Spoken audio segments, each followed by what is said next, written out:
When hope is gone, undo this lock and send me forth on a moonlit walk. Release restraint level 0.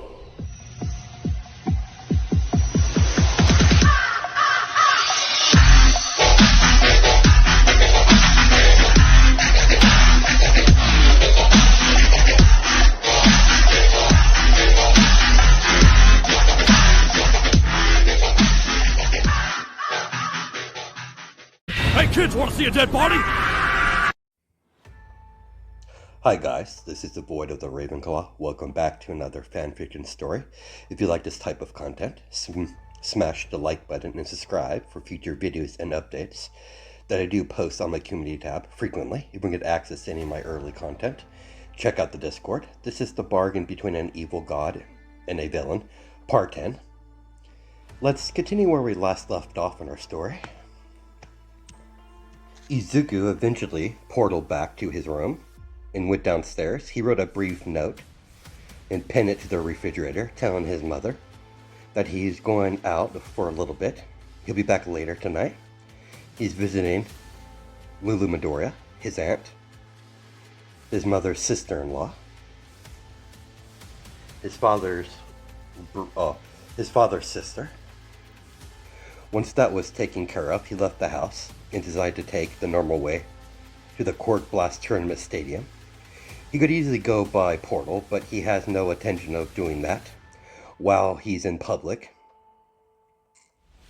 And that building will only be used as Grimm, not as Izuku Midoriya. People eventually would start asking questions.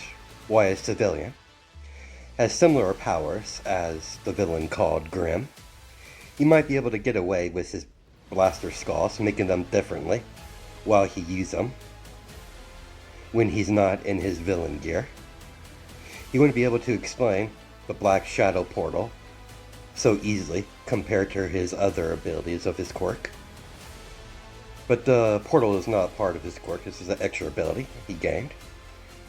It's best for him not to use them while he's acting like a honest, innocent civilian. As he walked down to the stadium, the walk was quite relaxing for Izuku. He didn't mind it too much. Like I said, the whole walk to the stadium was quite peaceful. When he finally arrived, the guards in front of the stadium door opened the door for him, allowing him inside, knowing who he is. Lulu greeted her nephew in the lobby area of the stadium. Excellent timing, as always. Nephew, please follow me. I thought we were going to use the Cerberus pods in the stadium arena. Not today. The new scenario I want you to test out hasn't been implemented to the mainframe of the Cerberus pods in the stadium. We're going to my personal one that's isolated, where I want you to test out this scenario. It's far more complex than the ones you experienced prior. You have your own personal one? Of course I do. The Cerberus pod in the Cerberus system is mine, my own creation. I programmed it and invented it myself. And I'm the one who maintains ownership and run the Court Blast tournament to fund my research. It's quite lucrative, this little tournament I created. I have many plans for my technology. I'm not going to stop at a typical tournament. I want to use it as a training tool for future heroes. Anyways, my personal lab is on a completely different system, including my personal Cerberus pod, compared to the ones I use, where I'm going to use for the tournament. And the ones on the tournament ground has already been moved into their separate rooms that's connected to the main arena. Lulu took out a key card and swiped the key card through the scanner, opened up her personal elevator, leading to her sub-basement, where her laboratory is. Of course, the more sensitive parts of her laboratory is further down below. She doesn't plan to expose that to her nephew. That's trade secret, even from family. And Lulu knows Izuku doesn't ask too many questions. The moment they exit the elevator, the lights of the laboratory turn on. Well, outside the laboratory, as they walk through the hallway. And once they enter the laboratory, the lights flicker on as Izuku spotted several high-tech technology scattered all around the laboratory. In the laboratory itself, in the middle, was a singular Cerberus pod in the middle. Welcome, this is where the magic happens. Izuku just presumed it was just a phrase, not realizing she meant it in the literal sense. I fixed the safety precautions in the main system for the Cerberus pods, but the one you're testing out doesn't have any such measures. It's going to be quite dangerous. You still want to go through with it, nephew? It's fine you want to back out now. Back out? I'm not going to do such a thing. I'm fine. Good. The scenario you're going to be testing out is a large desert terrain. Your objection is quite simple: to locate an artifact that's in the desert. Oh, a simple search and find mission. Interesting. On paper, it might seem simple, but there'll be plenty of obstacles in your way. The wildlife of the desert will test you. That's not even including the digital artificial humans I created for this scenario. They will try to stop you throughout the entire experience. Once you enter and exit of the Cerberus pod, when you start the scenario, I would advise you to find the closest care package that's waiting for you.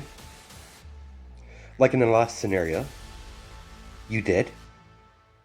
This one is far more realistic than the last one. The desert has many oases scattered all around, giving you plenty of chances to come across a water source. You won't be able to tell the difference between the desert and the real one. Heat stroke is totally possible.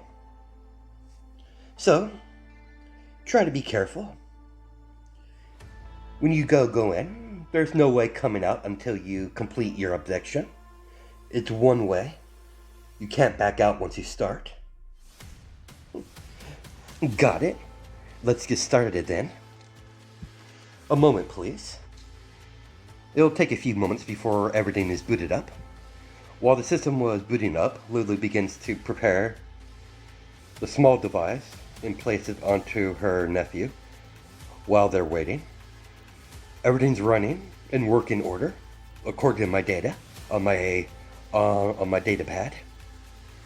Time to get the show on the road. Got it. As Izuku got into the Cerberus pod and closed the door, once it activated, like last time, he saw a bright flash when he shut his eyes because of the high intense bright light. Once he opened and stepped out of the pod, he found himself on a medium-sized stone floor with 4 pillars on each side, right in the middle, right into the vast desert. Interesting, the heat of this desert feels like I'm in a real desert. Izuku gazed at the vast terrain of the desert. He couldn't see anything in the immediate area outside of a oasis in the distance. Yeah, give me a second, guys. Sorry about that. I forgot to put my tablet on Don't Disturb so things won't pop up. I fixed it so that won't happen anymore, at least in this video. So let's continue forward. With only one option, he chose to head towards the oasis. His aunt said there should be a supply drop. Most likely, it'll be at that oasis. He highly doubt the supply crate is in the sand, so he chose to check out the oasis first. He begins to walk off of the stone steps and begin to walk onto the sand of the desert itself, with both his hands in his pocket. Izuku noticed something swimming in the sand of the desert to his far right in the distance, and is fast approaching. Izuku got ready for combat, making a bone spear. When it got closer, as he could see a singular fin, Izuku identified it as a shark fin immediately. The similarities were striking. Izuku narrowed his eyes, noticing several more shark fins popping out of the sand of the desert, joining the first shark in a attack formation. Izuku took a leap backwards as a sand shark burst out of the sand where he was once standing. Izuku used his chance to gauge the threat as a large shark with bone-like armor on the skin, giving the predator extra layer of protection. Izuku watched a sand shark that burst out of the sand and dived right back into the sand like it was water. The same sand shark resurfaced once again, burst out of the sand, and tried to take a bite out of Izuku. Izuku sidestepped and thrust his spear to the right side of the shark, hitting the bone armor, cracking it slightly as the sand shark dove right back into the sand. Izuku noticed his spear was cracked, so he fixed the bone spear by easily repairing it in mere seconds. But before the other sand sharks could join into the battle, a large ship begins to sail through the sand like it was an ocean towards semi-close to his destination, diverting their attention towards Izuku, towards the ship, and begin to swim towards the large ship, seeing basically more people to eat. Izuku has no interest in interacting with whoever is on that ship, and continuing his path with his spear in his hand, just in case. Izuku looked back briefly, noticing the crew of the ship is in the distance, where a humanoid lizard, hunting a shark, like a fisherman hunts fish, with harpoon launchers on the deck instead of cannonballs, nets, and other utilities to hunt the sharks. As he watched briefly, the lizardman captured one of the sharks with the net and pulled it onto the deck of the ship and began to harvest the remains after killing it. Izuku turned around and continued his travel. Izuku's not stupid. The likelihood of these lizard men are friendly are very unlikely. They're most likely going to be hostile, so he chose not to linger any further. Fascinating. Sharks swimming into the sand, in a ship filled with lizard men, sailing through the sand like the vast ocean. Lulu outdid herself on this one. The sun was beginning to set. He would rather not be stuck out here in the middle of the night. Luckily for him, he found a nearby cave. As the signs of a approaching sandstorm was making itself known. Well, that's not good. Good thing I found this cave, though. Once he stepped inside the cave, he saw several empty wooden crates scattered all around the main entrance of the cave. Izuku decided to explore the cave to see if there is any hostile wildlife inside. He would rather not found himself unprepared in an ambush, so he decided to venture further into the cave. The deeper he goes, the interior of the cave, the more Izuku noticed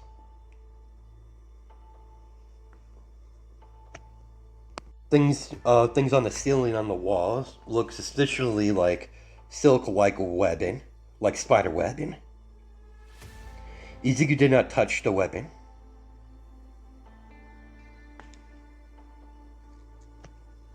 And shark, lizardmen, now spiders. Very, very interesting. He discarded his bone spear into bone particles and created something more suitable in a close-off area like this, as he made a black bone sword, a black katana bone sword basically, much like he made for Izumi. The first time they were experienced the Cerberus system. He needs something that would pierce flesh, and a normal sword will not cut it. But a katana, on the other hand, is the perfect tool. As a magical digital window screen appeared right in front of Izuku, displaying Lulu Midoriya. Finally, I got through. Can you hear me? Loud and clear, Aunt. Good. I see you arrived in one of the caves near the starting point of the scenario. Indeed. Sand sharks, really? You inspired me to make this whole scenario. I created by using the data I collected from your last little visit to the Cerberus system. I designed every creature in this scenario to test and challenge you. Advise you to be careful. You happen to found yourself in one of the cave system of, let's just say there's some little critters in there that inhabit spider species of the scenarios I created. But you're making good progress. I'm getting really good data.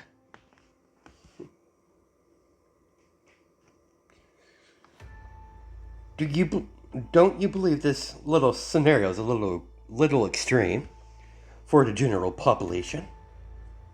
Naturally, it is, nephew. But I'm going to have to tweak it a little bit before I implement it in the general population. When I finally introduce the Cerberus system into the Quirk Blast tournament. As long as things go well as I think they're going to go, according to my plan, it won't be long before the Hero Agency seeks my expertise to make a perfect training tool for the many different hero academies out there. But that's neither here or there. My nephew, like I said before, this scenario is a lot more complex than the one you tried the last time. I would advise you to be careful moving forward. The predators of these caves will clearly be hostile, hungry. Don't forget to have fun. As the magical digital window dissipated into light particles, Izuku couldn't help and found himself to be quite curious what type of spiders, what they look like, and how big they are. Luckily for him, there's a torch on the wall that's connected to the wall of the cave. He simply lit it up, making sparks with his bone-covered fingertips to make the spark of light to light up the torch. Once that was done, the bone on his fingertips dissipated, revealing his flesh of his fingertips. As he proceeded to move forward into the cave, when he walked deep enough into the cave system, the first spider was identified. It was a large, as big as a small dog, but the younger spiders didn't seem hostile. They moved around the cave system, completely ignoring his presence. Izuku moved forward, entering the first chamber. That's when the same type of spider, much older, much bigger, dropped down from the ceiling. A pure black spider with pointed, sharp edge of his body, and with some sort of bone outer layer covering the majority of this exoskeleton, giving it an extra layer of protection. Izuku immediately had to block an incoming spider leg that was launched towards his direction.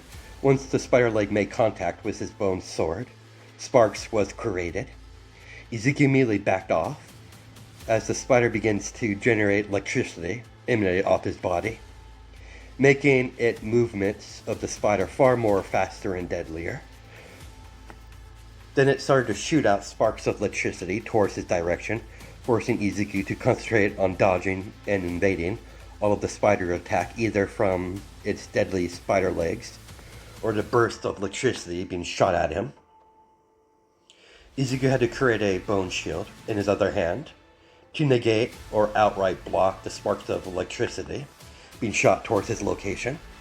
Before he could counterattack, the ground begins to shake, crack, as an opening was created right beneath him, revealing a deep pit, eventually connected to another part of the system of the cave system below.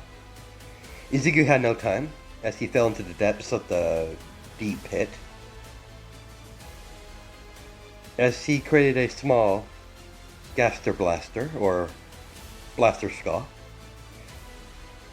as he tossed the torch, as it caught it in his mouth, and followed Izuku, as he proceeded to descend down, as he plunged his sword into the wall of the pit, slowing down his descent. When he finally saw the bottom, he pulled his sword out of the wall and dove down below, eventually entering a large body of water.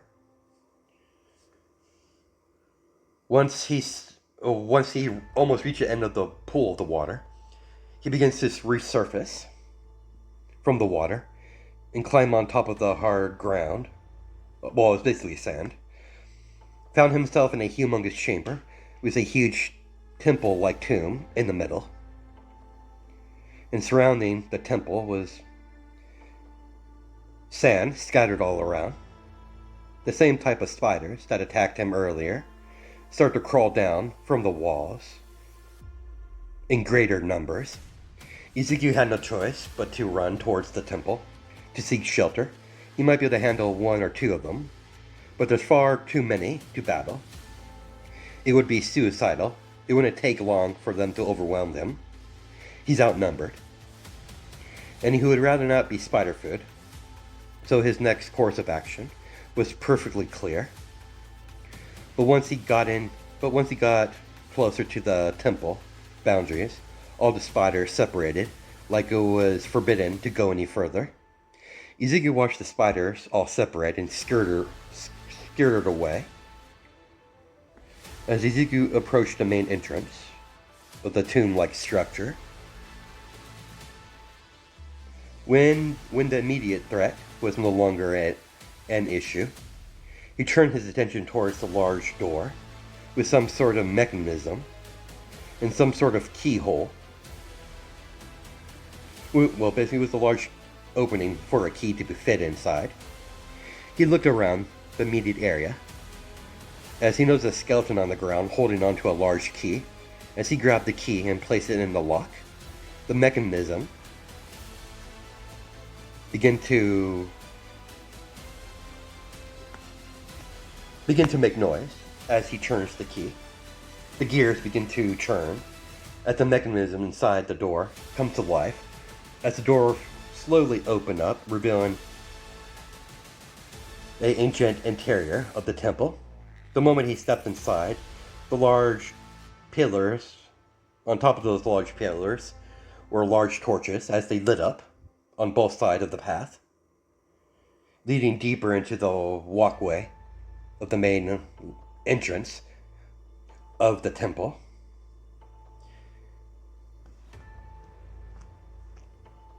Izuku took a careful look around the details of the interior of the temple wall as he noticed wall carvings and statues describing large man-eating spiders, like they were worshipped like some sort of god.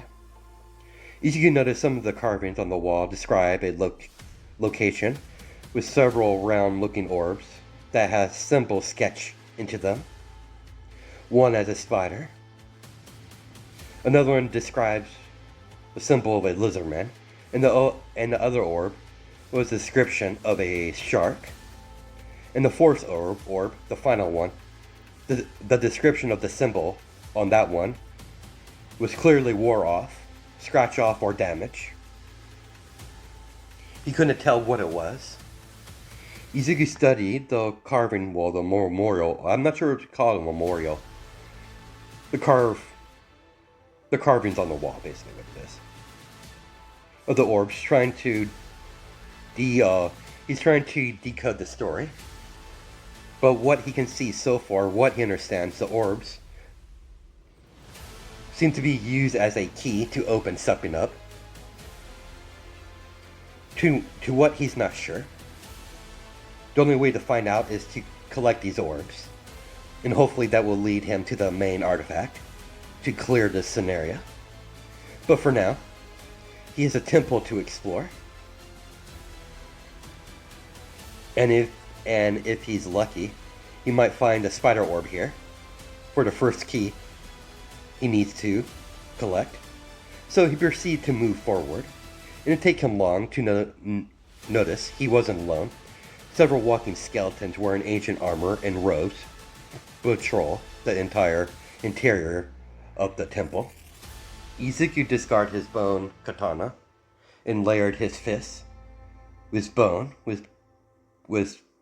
spikes on his fist, like a bone gauntlet over both of his hands, made out of pure bone.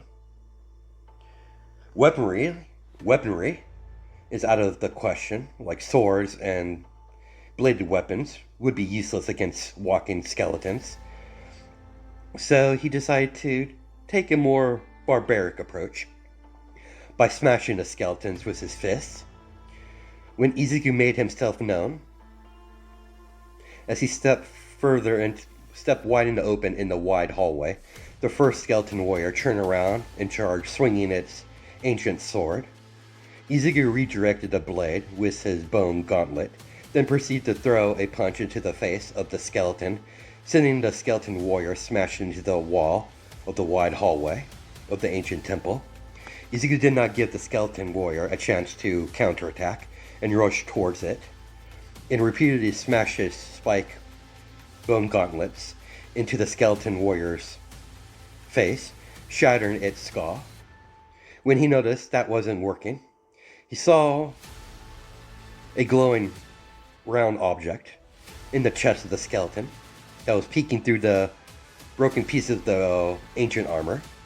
He concentrated his fists into breaking the armor to its glowing orb. The moment he made contact, his fist made contact with the glowing orb into the skeleton's chest. It begins to dissolve into bone dust. Unfortunately, the small skirmish got the attention of the rest of the skeletons as one of the warriors took out a bone horn and blew into it. Izuku found the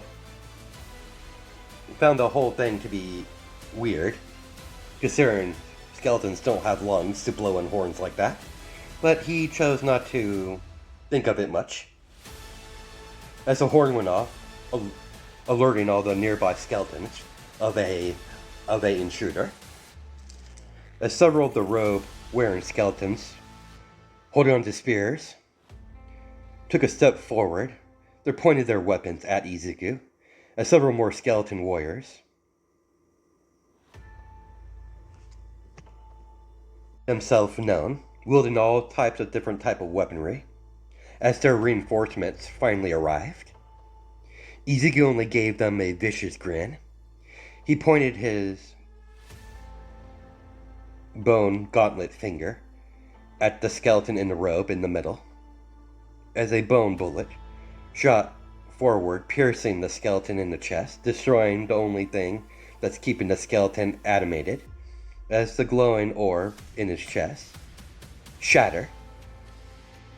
His bones turn to dust, only leaving the robes on the ground as his weapon clattered to the ground. The skeleton warriors took that as a sign to attack. Ezekiel began to dodge and weave around all of the sword swings, spear thrusts being thrown in his direction, using his reflexes and his own agility and experience over the years to easily dodge and weave around all of the attacks from all the different type of skeleton warriors. As arrows begin to shot forward, as skeleton archers made themselves known, forcing Izuku to kill the nearest skeleton. He was wielding a shield and sword. Once its main core was destroyed, the skeleton warrior began to fall. Before he could fall, Izuku ripped the shield out of his hands and blocked the incoming arrows, flying into his direction. He lifted the shield in front of him, blocking the incoming arrows. As the arrows harmlessly hit the shield and fall to the ground, as a large skeleton warrior wielding a battle axe charged forward, not bothered by knocking down his own comrades that was in his way. He swung his large battle axe at one of them, killing the skeleton right in front of him, shattering its core as it devolved into bone dust.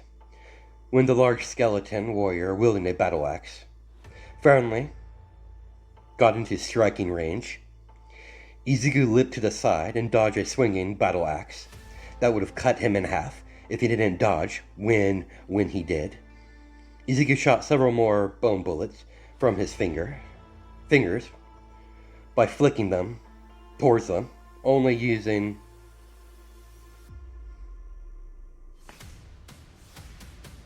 his fingers like he's flicking a marble. They weren't really bullets. They were more shaped like marbles in structure. He can either flip them with his fingers or shoot them through his fingertips, but he prefers to flick them with his fingers instead of shooting them out. It's far too easy if he used that method, and he likes to practice on his aim by flicking them. But once he located their weak spots, dismantling these skeletons was quite easy. But he also kept his eye on the big one with the big battle axe, still swinging his large weapon, trying to hit him, but Izuku's too fast and limber on his feet to get hit by that large weapon. The skeleton has power, he'll give it that, but that's all he has. It's clearly not intelligent. It can't plan things out, and it's not fast enough to hit him. It's still a danger, but it's not an immediate danger. As long as he's paying attention to his surroundings. It might be big in size, and the armor looks pretty thick. It's clearly far more protection. It's far more tough than the other armor he's seen so far, and his core is hidden beneath that strong looking armor.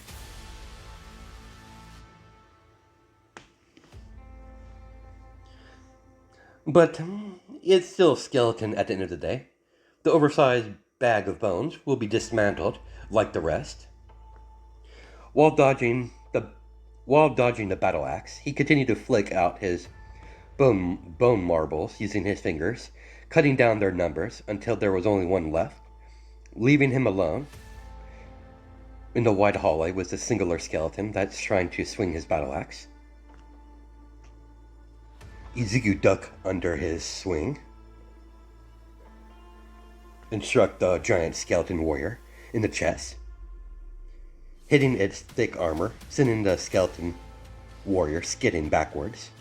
But despite the power of his physical strength, there was no damage on the armor itself. He was surprised. The armor on the skeleton, no crack, no sign of damage. Penetrating it will be a difficult task. But Izuku did not care as he charged forward, redirecting the battle axe with the back end, using the back end of his fist, of his gauntlet, and elbowing the skeleton in the chest. Then immediately to perform several combinations. He started with his fist, then created bone-like armor on his feet, and threw out several high kicks in the same spot. Seems like he's been targeting the entire time its chest plate. The large skeleton warrior backhand Izuku away. Izuku flipped in midair, fixed his posture, and landed on the ground in a skid. Izuku wiped the blood from his face where he got struck by the backhand of the skeleton gauntlet with his hand, and placed his palm onto the ground of the stone floor of the temple as dozens of bone spikes shot through the floor. The skeleton warrior used the blunt end of his battle axe to block the incoming bone spikes. A few of them passed through his defenses, hitting the chest plate of the armor, but still not making any leeway of any damage. Izuku watched his attacks result in limited success. Instead of getting angry, like most people would in this situation, he found this amusing by the display of his grin on his face. "You're a tough nut to crack, big guy, but I've always loved a challenge. And you're one big challenge, big guy. I'm going to enjoy this. I wonder how much you can take before you crack. Enough foreplay. Let's get serious."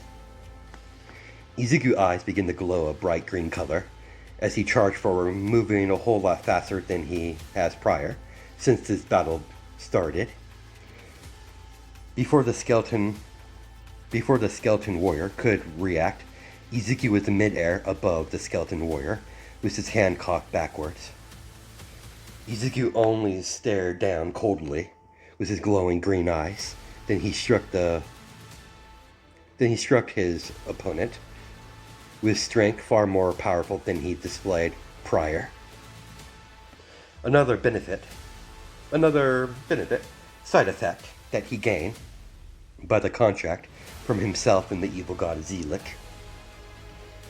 Izuku has always holding back his physical aptitudes, like his physical strength, speed.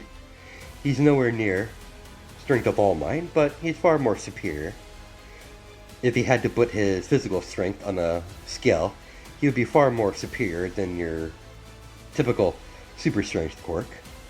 And that's not even including his thick bone structure, giving him more powerful punches and kicks with devastating impacts. Izuku attacks got faster, far more vicious, as Izuku at this point is finally landing damage onto the armor, rushing forward and continues to hit a barrage of continuous attacks in a devastating combination. When the skeleton warrior tried to swing down its battle axe, Izuku kicked the flat end of the battle axe and yanked it out of his hand. When that happened, assault onto the skeleton warrior became a lot more brutal. Izuku's not attacking the skeleton wildly. He's testing out the skeleton's armor to see if there's a weak point he can exploit. And he did exploit every chip in the armor, every crack slowly begins to form all over the ancient armor of the skeleton warrior. He kept putting on the pressure. Then he saw his moment. He created a bone dagger and thrust his dagger into the chest, breaking through, shattering the armor, well, the plate armor that's protecting his chest, piercing the skeleton's core as the round, glowing orb begins to crack and shatter. The large skeleton warrior fell to the ground, turning to bone ash as the weapon fall to the ground, making a clink noise, echoing throughout the room, the hallway he's in. Izuku dusts himself off. Then he noticed a skeleton key drop from the armor of the now defeated skeleton. Izuku picked the skeleton key up and examined it and placed it in his pocket. It most likely would be useful some way or another. As he continued on his way, walking down the wide hallway, with his blaster skull still hovering around him, with the torch in his mouth, giving Izuku plenty of light source to continue forward. And that's where we're going to stop it. I'll catch you guys in the next part.